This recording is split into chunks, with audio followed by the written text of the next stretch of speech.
سید عبد القادر جیلانی سب کہہ دو رحمت اللہ علیہ، اللہ تعالیٰ کی کروڑہ رحمت نازل ہو اس مرد قلندر کے مزار پہ، آمین کہو۔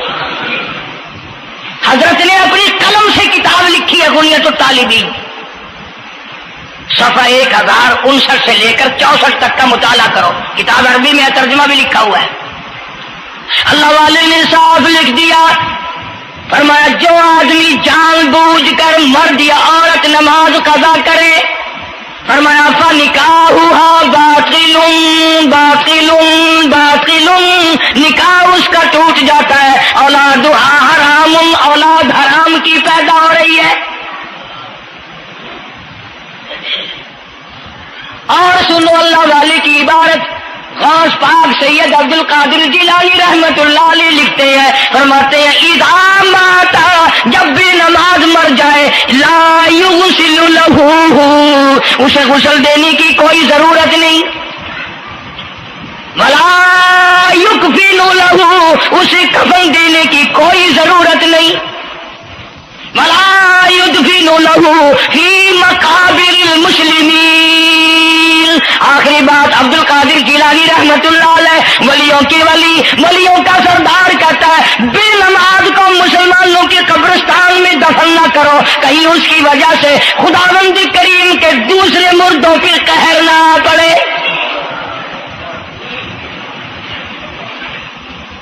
کوئی مذاق تو نہیں، 5 وقت کا باغی، اور پھر اس میں بڑے بڑے درجات رکھے ہیں۔ حضور اکرم صلی اللہ آپ نے فرمایا جو آدمی مسواک کر کے وضو کر کے نماز پڑھے، حضور فرماتے ہیں مرتے وقت اس کے منہ سے ضرور کلمہ نکلے گا، ضرور اس کے منہ سے کلمہ نکلے گا۔ اور فرمایا جو فیم کھاتا ہو کتنا ہی بڑا زور لگا لے، مرتے وقت اس کو کلمہ نصیب نہیں ہو سکتا۔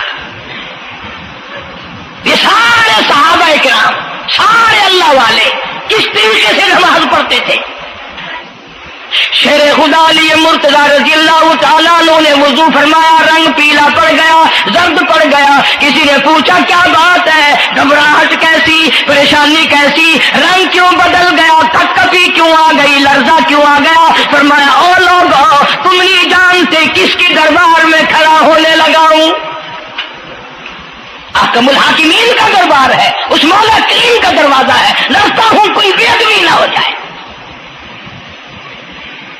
سیدنا حسین رضی اللہ تعالیٰ عنہ کئی مرتبہ ایسا ہوا، مسجد میں قدم رکھا، بے ہوش ہو کر دھڑام سے گر پڑے، ہوش آیا، لوگوں نے پوچھا کیا بات ہے، فرمایا تم نہیں جانتے یہ احکم الحاکمین کا دربار ہے، ڈرتا ہوں۔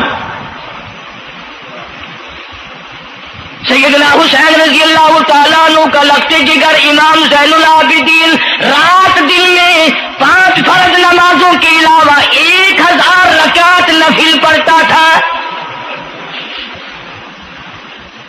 نہ یہ ولی نہیں ہے، تمہارے یہاں تو ولی وہ بنتا ہے جو کبھی بھی نماز نہ پڑھے۔ امام زین العابدین رات دن میں 5 فرض نمازوں کے علاوہ 1000 رکعت نفل پڑھتا ہے۔ کیسے پڑھتا ہے؟ جیسے ہم نماز پڑھتے ہیں ایسے نہیں، سردی کا موسم ہے، سخت سردی ہے، اللہ والے نے دروازہ بند کر لیا، سردی کی وجہ سے انگیٹھی میں کولے ڈال کر، تپش کی وجہ سے گرمائش کے لیے انگیٹھی اندر رکھ کے دروازہ بند کر دیا، اور نماز کی نیت باندھ کر قرآن کریم کی تلاوت شروع کر دی۔ کولا چچا، سامان کو آگ لگی، چھت جل گئی، سامان جل گیا، دروازہ جل گیا، لوگوں نے شور مچایا، حضرت جی دروازہ کھولو، حضرت دروازہ کھولو، حضرت دروازہ کھولو، سامان سمون سارا جل کر خاک ہو گیا۔ لوگوں نے دروازہ توڑا، اندر سب کا یقین ہو گیا کہ حضرت شہید ہو گئے، حضرت سڑ گئے، حضرت جل گئے، کہاں باقی رہ سکتے ہیں۔ لیکن لوگ حیران ہوئے، جب اندر گئے تو کیا دیکھا، حسین کا بیٹا مصلی پہ کھڑا ہوا قرآن پڑھ رہا ہے، قرآن کریم کی تلاوت کر رہا ہے۔ جب نماز ختم کی تو پوچھا حضرت جی یہ اتنی آگ لگ گئی، یہ سامان جل گیا سارا، یہ مکان جل گیا، گرمی نہیں آئی، پتہ نہیں لگا، نماز ختم نہیں کی؟ سبحان اللہ، کیا بات ارشاد فرمائی۔ اللہ والوں کی بڑی باتیں ہوتی ہیں بھائی۔ فرمایا جس آگ کو پانی بجھا دے، جس آگ کو مٹی بجھا دے، جس آگ کو تم جیسے بندے بجھا دو میں اس آگ کا کیا فکر کروں، میں اس آگ کی فکر میں لگا ہوا تھا جو اس آگ کو عمل کے سوا کوئی شے نہیں بجھا سکتی۔ فرمایا ثم لم يتوبوا فلهم عذاب جہنم ولهم عذاب الحریق، جلا دینے والا عذاب، تباہ و برباد کر دینے والا عذاب۔ کیا میں تمہیں نماز کے بارے میں بتاؤں، لیکن جملہ عرض کروں گا، توجہ کرو، ایک ہی جملہ کافی ہے، بے نمازوں کے لیے نہیں بلکہ نمازی بھی سوچیں۔ مسجد میں اگر حاجی نمازی آ جائیں بار بار گھڑی دیکھتے ہیں، منٹ گنتے ہیں، 5 منٹ ہوگی بیٹھے ہوئے مسجد میں، 10 منٹ ہو گئے مسجد میں بیٹھے ہوئے، توجہ کرو، تم منٹ گنتے ہو، حسین نے کربلا کے میدان میں لاشیں نہ گنی، حسین نے اپنے گھر کی لاشیں نہ گنی، تم منٹ گنتے جاتے ہو۔ نماز کی عظمت پوچھ لیو، امام حسین رضی اللہ تعالیٰ عنہ سے پوچھ کیا، نواسہ رسول سے پوچھ کیا، جگر گوشہ بطول سے پوچھ کیا، قاسم ابن حسن کیا، حضرت عباس، علی اکبر، علی اصغر، تمام کا تمام خاندان خیمے کے چاروں طرف ڈھیر لگا ہوا ہے، اور حسین کے اپنے بدن پہ 80 کے قریب زخم ہے، لیکن حسین زمین پہ بیٹھ کر نماز کے لیے تیمم کر رہا ہے۔ نماز کی فکر ہے حسین رضی اللہ تعالیٰ عنہ کو، اور تمنا یہی ہے کہ اس نماز کے سجدے میں میرا سر جائے۔ سیدہ فاطمہ الزہرا رضی اللہ تعالیٰ عنہ نے کبھی نماز قضا نہیں فرمائی۔ یہ ہمارے زمانے کی عورتیں نا بہت ہی غریب ہیں، مزدوری کرتے ہیں، نماز کیسے پڑھوں، پورا کریں ہیں، مزدوری کریں ہیں۔ آؤ نبی پاک صلی اللہ تعالی علیہ وسلم اپنی بیٹی کے گھر تشریف لائے۔ فاطمہ الزہرا رضی اللہ تعالیٰ عنہ نماز پڑھ رہی تھی، کھڑی ہونے لگی نماز کے لیے، دھڑام سے گر پڑی، پھر کھڑی ہونے لگی، پھر گر پڑی، پھر کھڑی ہوئی، پھر گر پڑی، 5 مرتبہ گری۔ ابا نے پوچھا بیٹی کیا بات ہے؟ عرض کی ابا آج تیری بیٹی کا 5 دن کا فاقہ ہے،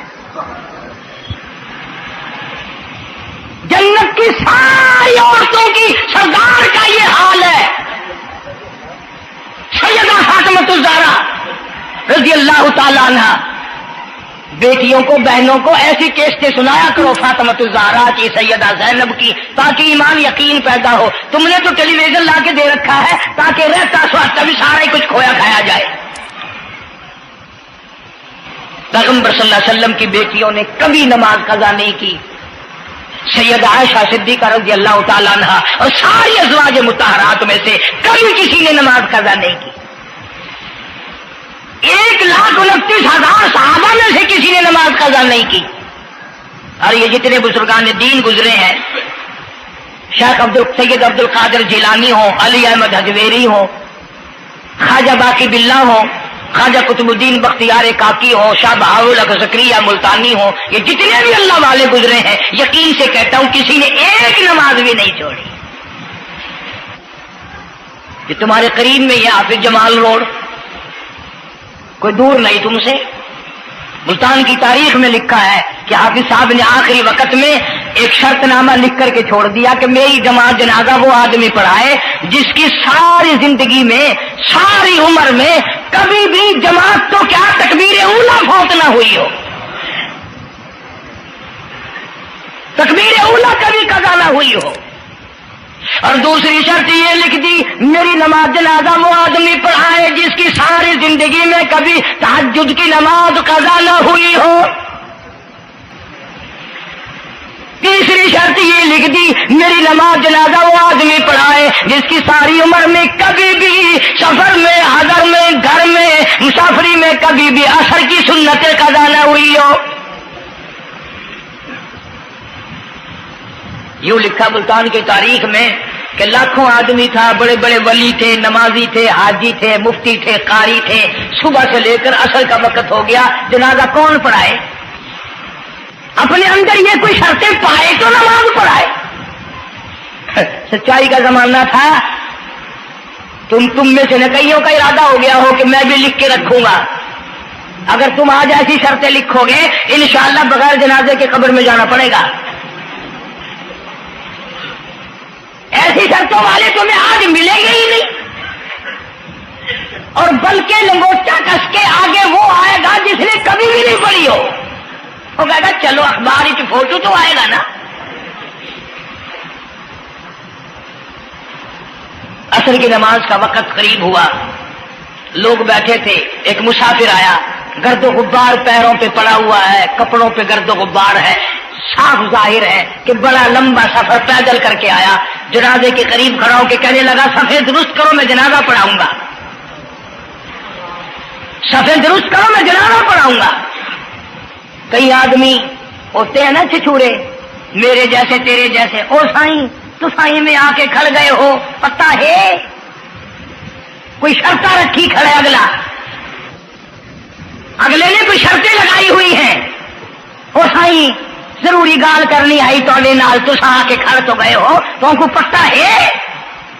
تو کہنے لگا ہاں پتہ ہے. انہوں نے کہا پھر یہ شرط نامہ پہلے پڑھو. اس نے کہا مجھے معلوم ہے شرط نامے کا. کہنے لگا الحمدللہ ساری زندگی میں جب سے میں نے ہوش سنبھالا میری آج تک تکبیر اولا فوت نہیں ہوئی. جب سے میں نے ہوش سنبھالا آج تک میری تہجد کی نماز قضا نہیں ہوئی. جب سے میں نے ہوش سنبھالا آج تک میری عصر کی سنتیں قضا نہیں ہوئی. اللہ والے تو کون ہے؟ تو کون سا مخدوم زادہ ہے؟ تو کون سا سید ہے؟ کون سی خانقاہ کا پیر ہے؟ کون سے شہر کا تو امیر ہے؟ کہاں کا تو خطیب ہے؟ کہاں کا تو استاد ہے؟ کہنے لگا میں کسی کا استاد نہیں, میں کسی کا پیر نہیں, میں کسی کا بادشاہ نہیں, میں کمار ذات کا ایک بیٹا ہوں, خیر پورٹا موالی کا باشندہ ہوں. ذات کا کمار ہوں, سید نہیں ہوں. اللہ پاک اتنا بڑا انعام کرنے پہ آئے, ایک کمار کو اتنی بڑی توفیق دے کہ ساری عمر میں اس کی تہجد کی نماز قضا نہ ہو. خواجہ خدا بخش مرحوم نے حافظ جمال مرحوم کی نماز جنازہ یہاں ملتان میں پڑھائی. ایسی ایسی چیزیں تو بڑی کچھ جو آئے گا نا مہمان ملتان میں, تمہارے یہاں ملتان میں کون سی مشہور چیز ہے؟ کوئی کہے گا قلعہ ہے, کوئی کہے گا جھیل ہے, کوئی کہے گا فلانی چیز ہے, کوئی کہے گا فلانی چیز ہے. کبھی یہ بھی کسی نے بتایا کہ ملتان میں ایسے ایسے لوگ دفن ہیں جنہوں نے ساری عمر میں ایک نماز قضا نہیں کی. عرض کرنے کا مقصد یہ, نماز پڑھو, بیوی بچوں کا بھی خیال کرو کہ نماز سے نہ رہ جائے. بچپن میں نماز کی عادت ڈالنے کی اولاد کو کوشش کرو. اللہ پاک مجھے اور آپ سب کو نمازی بننے کی اور نمازی بنتے بنتے مسلمان